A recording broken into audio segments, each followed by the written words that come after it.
Hey everyone, welcome to week 50, day 4. This is Thursday. This is our ongoing secondary colors week. On Monday, we painted Danny. On Tuesday, we painted a plastic bag with a bunch of bananas. On Wednesday, we painted a very expressive portrait of Camilo. I really liked it. We'll see how we're going to do today. Okay, let's get started. This is going to be day 4. This is the 4th day of our ongoing secondary colors week. Today we're going to explore an aspect of this palette that will remind us that everything that is important about color, when color is going to be put into practical use, is relative. That is, in my mind, the most important aspect that you can ever learn about color. The fact that it is relational. In and of itself, it is this very, very abstract notion. But if you want to turn those very abstract notions into a painting, then during the practice of painting is where you activate those relationships. That's where everything makes sense. If you rely on the basic nature of color to save you, to do the work for you, then you're going to be surprised because color is actually going to be very unforgiving in many ways. So let's talk a little bit about yesterday's painting, and I think it will lead nicely into what we're going to do today, and more specifically, the conversation that we're going to have that relates to temperature. So yesterday, I was speaking about that aspect of my painting that I feel is inherent to my painting, which is character. I've always favored character over likeness, character over a naturalist impulse even. I think that that's the painter that I am, and I don't really see that as something that should be adjusted or changed. I think I've always accepted that facet of the painter that I am because I think it has to do with my love for illustration and my love for comic books, the history of all the things that I've enjoyed in my life, like toys and animation. I think that imaginary world, that world that is an extension of our world, but doesn't really answer to the natural rules of the universe, those worlds where you can expand those rules and put them to test and actually create these fantastic beings, those are always fascinating to me. And even today, now that I'm older, I still feel that those worlds provide me with real inspiration. They excite me. That's what keeps me going. And I think that that's a very important reflection that I did when I was trying to understand who I was as a painter, who I am as a human being, and not being ashamed of those things, not feeling like you have to outgrow those things, that art in some way demands you to be kind of boring. I don't think any of those things. I think that art is also a way in which you can empower and remind yourself of everything that pushes you in life, everything that you find exciting in life. And for me, those instances are catalysts, are wonderful catalysts. I always want to keep those flames burning.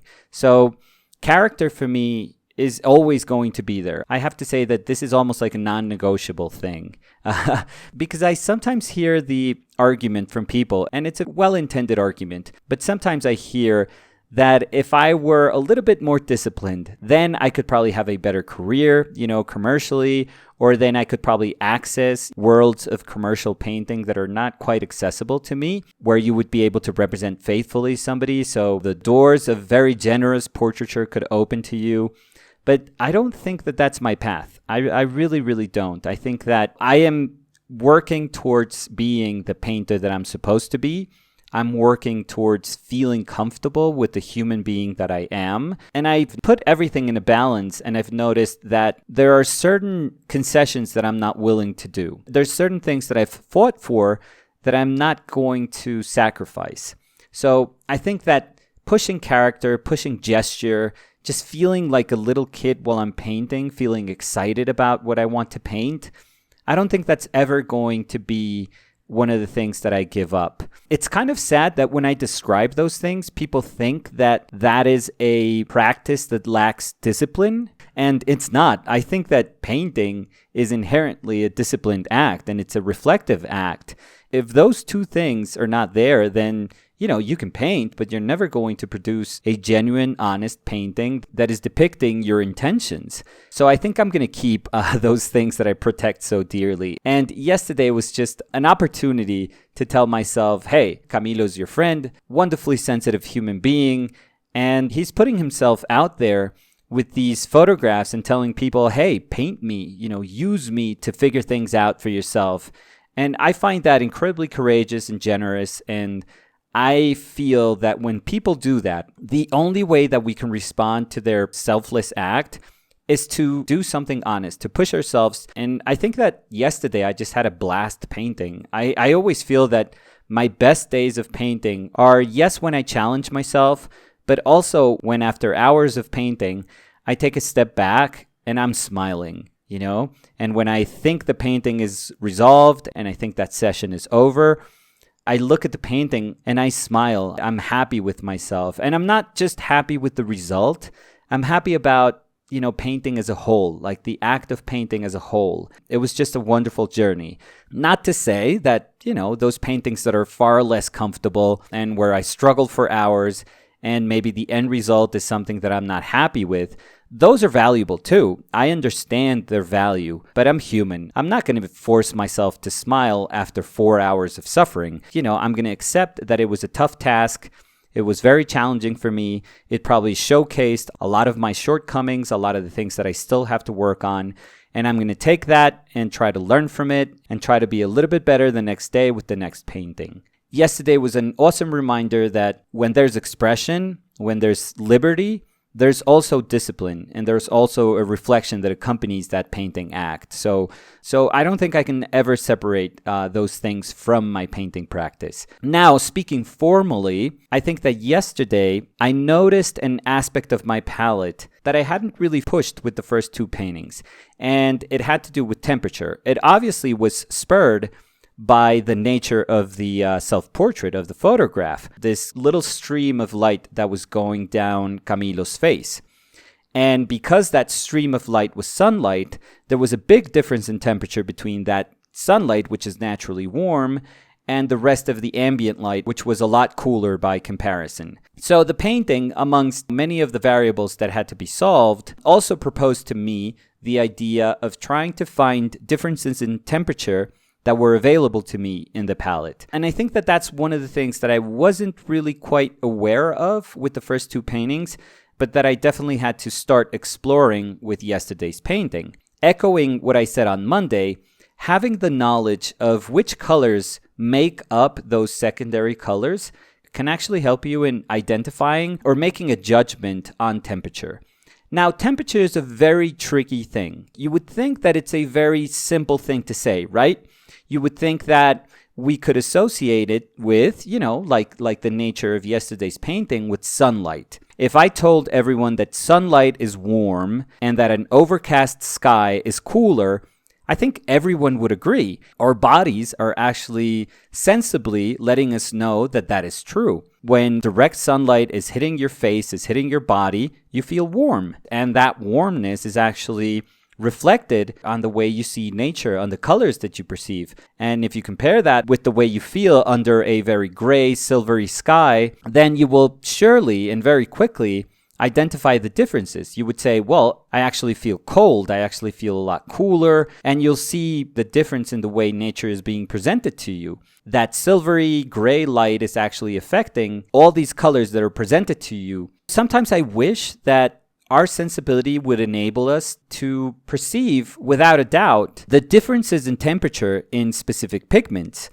But that is not quite the case. I've actually been in, I'm going to say conversations, not arguments, because arguing about a color's temperature is a little pointless, because we have no way of determining if all of us human beings perceive color the same way. There are variables that have to do with our physical makeup that determine the way we see colors. So no two people on this earth, and we're only speaking about physiognomy, no two people on this earth are going to be able to see color the same way. And the other aspect, the one that we don't usually think about, is that the way we perceive color is actually a construct of our experiences. So it has to do with where we are born and the environment that surrounds us and the way we understand culturally the meaning of color. And all those things are as varied as there are cultures on Earth. So if we accept that, we are going to be a little more forgiving when we have conversations about color. The three dimensions of color, which are value, hue, and chroma, those are quantifiable things. Even though they are relative in their nature, we have understood them to be objectively measurable. So when we speak about a value scale, we understand what value 0 is and what value 10 is. When we speak about hue, even though there is going to be differences in perception, we can basically understand which pigments correspond to which hues. And when it comes to chroma, even though chroma is a little bit tougher to comprehend, we can understand that chroma has to do with the departure from the grayest version of that color that is of the same value. Those definitions are quite objective, and again, they can be measured. If you look at the Munsell scale, it is something that is objectively quantifiable. So we've agreed to understand those three dimensions of color as something, I don't know if it's set in stone, but it's something that we can understand as a universal starting point. Now, temperature, you could argue that it is far more relative than all those other aspects. I would argue that all those other aspects are still relative. And perhaps I am of that mindset because it is very hard for me to disassociate the nature of color with the way color behaves when applied to painting. Painting demands a completely different rule set than those that are available to us when we look at colors solely scientifically. And I think that that has been evident throughout painting. I mean, the best example of colors being activated through painting is precisely painting history. If you look at the colors that have been available, throughout history, and how through ingenuity, brilliant painters have been able to manipulate those restrictions and generate relationships in painting that we as observers perceive as rich color, then you realize that color, when activated through painting, is 100% relative. That means that when you construct a painting, that painting has very specific rule sets. When you decide to look at a painting, and when you try to divorce that painting from other paintings, and you're only looking at the universe that this particular painting is proposing to you, then you realize that a great painting determines very, very quickly and shares with you very, very quickly, almost immediately, those rules.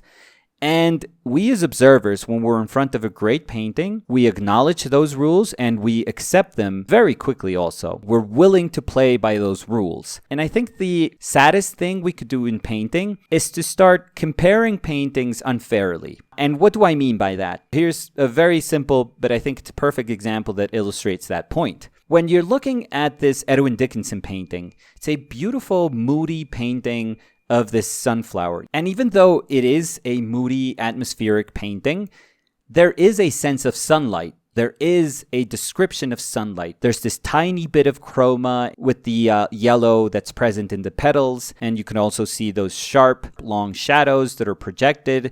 All those things in your mind start configuring an image that you can rationalize as an image that has to do with sunlight. So if we're looking at this painting in a void, we could say, oh, that's such a nice, sensible idea of sunlight. Now, if you put Van Gogh's painting of the same subject matter of a couple of sunflowers right next to this painting, the nature of the light that's affecting the sunflowers is not really evident to us because they are flowers that are cut. They're probably placed in an indoor, lighting condition, but we're not really quite certain of how light is affecting these colors. And yet we're going to be very sensitive to the chroma of that color. So even though these are dead flowers or dying flowers, they appear to be more lively just because Van Gogh is using these very bright saturated colors. So it's a very strange feeling. And think about this. If we now put these two paintings together side by side, I am fairly positive that most people would argue that the quote-unquote nicer, more lively painted would be the one on the right, would be Van Gogh's. And Dickinson's painting would feel very moody, almost depressing when compared to what the colors seem to be portraying in Van Gogh's painting. So there's a weird sort of separation between the natural law of color, because sunlight would actually be responsible for depicting and sharing with us this very bright natural condition of color. That's the way in which we would naturally perceive brightness and saturation. But what's funny is that doesn't necessarily, and that's my point in all of this, it doesn't necessarily translate the manner in which a painting can communicate color relationships.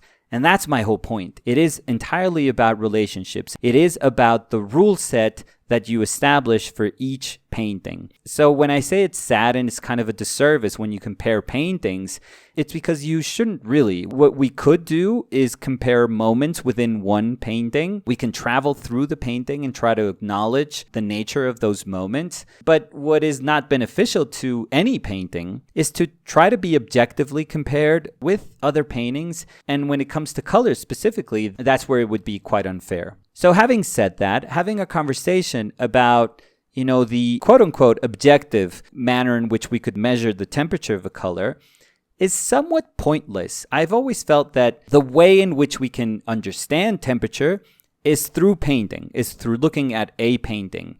And I don't think it's enough to say this color is warm and this color is neutral and this color is cool. I think what is most important when you look at a painting is saying this color is warmer than these other colors, this color is cooler than these other colors, and this color appears to be more neutral than these other colors. Again, it's always about comparing moments of color within the whole painting. What is most interesting to me is to be able to speak about those differences in temperature when looking at the relationships that have been established in a painting. I think with yesterday's painting, I started exploring the sort of limits of the temperature differences that are available to me with this palette. And today, I wanted to favor, in a way, one of those extremes. And I think by now it's fairly evident that I'm trying to portray the warmness that is available to me in this palette. Now, that doesn't mean that the painting is going to be void of neutral tones or of cooler areas. No, not at all. I actually need those moments also so that the ones that are warm can appear even warmer in comparison. Because if every single element of a painting is warm, then you're not going to be so aware of the warmness. As soon as you introduce something that can give you a range, a difference in temperature, then when the relationships are established, it's going to be far easier to acknowledge the range in temperature. So that was the exercise for today. I was really excited about the possibilities in this palette.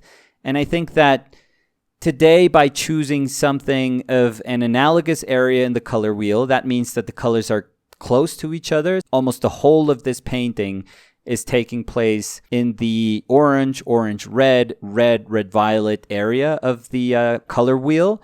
So I think that immediately provides you with color harmony.